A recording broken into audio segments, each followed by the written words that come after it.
Now to a story that sounds a lot like the plot of an Indiana Jones movie. In the late 1980s, Afghanistan was in the grip of a bloody civil war. Fearing priceless cultural objects would be destroyed in the crossfire, staff from the National Afghanistan Museums hid thousands of items in a bank vault. For years, the items were presumed destroyed until the Guardians revealed their secret to the world. Now, West Australians have a rare opportunity to see these treasures for themselves. Lucy Martin with this story.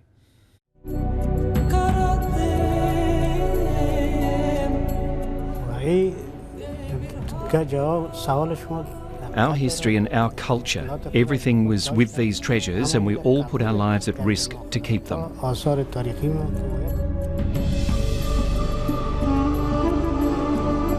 Behind this collection of coins and crowns is a story of remarkable bravery.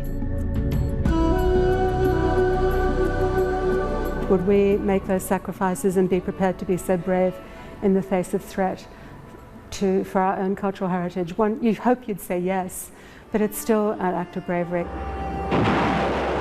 Decades of civil war and foreign conflict have taken their toll on Afghanistan. Countless lives have been lost and thousands of priceless artefacts stolen or destroyed in the crossfire. In the 1980s, there were different factions and they were fighting amongst each other. That's why we found it was not safe for these valuable things in the museum. Saifi was working at the National Afghanistan Museum in Kabul when the fighting intensified in the late 1980s. He grew increasingly concerned the museum would be looted or destroyed. We decided to hide all these treasures to be safe. So in 1988, he and 4 other employees spirited thousands of objects out of the museum and other buildings. They hid the most valuable items in Kabul's presidential bank vaults and swore to protect the treasure with their lives. My life was not so important because I accepted the risk. It was our national asset and our history for the new generation that was very important to me. Saifi and his colleagues were each given a key to the vaults, but told no one of its existence. To be caught hiding such valuable objects would have meant execution. The staff working in the National Museum, including Saifi, put their lives in danger. The risk was that they would be hanged. Still, they kept their culture and history safe. But the key holders, as they were known, couldn't save everything. About 70% of our items were lost during this uncomfortable time. We also lost 3 million people, but beside that, we also lost our history and our national assets.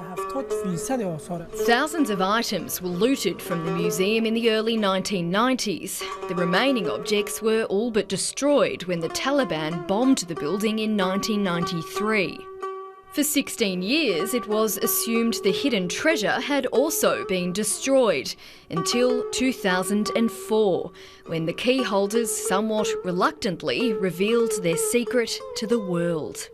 It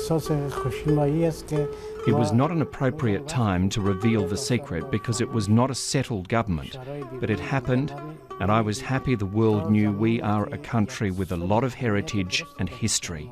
Most of the Western world had assumed they'd disappeared forever. So to re-see them and to know they were there was amazing. But also then, with the tour, to have that opportunity to actually physically see them is quite mind-bending. From tomorrow, more than 200 items will go on display at the WA Museum. They include priceless burial jewellery, ornaments, coins and glassware from all over the world. Some pieces are 4,000 years old. This, I think, is probably one of the most, for me, one of the most exciting and interesting I've worked on. And we've all thought that it's perhaps also the most elegant exhibition we've had in a considerable period of time. The WA Museum's head of anthropology and archaeology, Dr. Moya Smith, is hoping the collection will help West Australians see Afghanistan in a different light.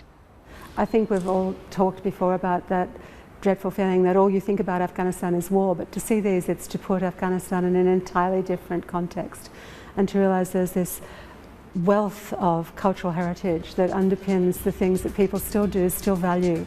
Saifi still works closely with the museum, while Komjo is part of a new generation working to preserve his country's culture. It does not only belong to Afghanistan and the people in Afghanistan, it belongs to the outside world. Even you can find your history connected to that treasure, so it belongs to everyone. But we are proud to look after it and take care of it. They're hopeful Afghanistan's current regime will continue to support their efforts. It was our national treasure for Afghanistan.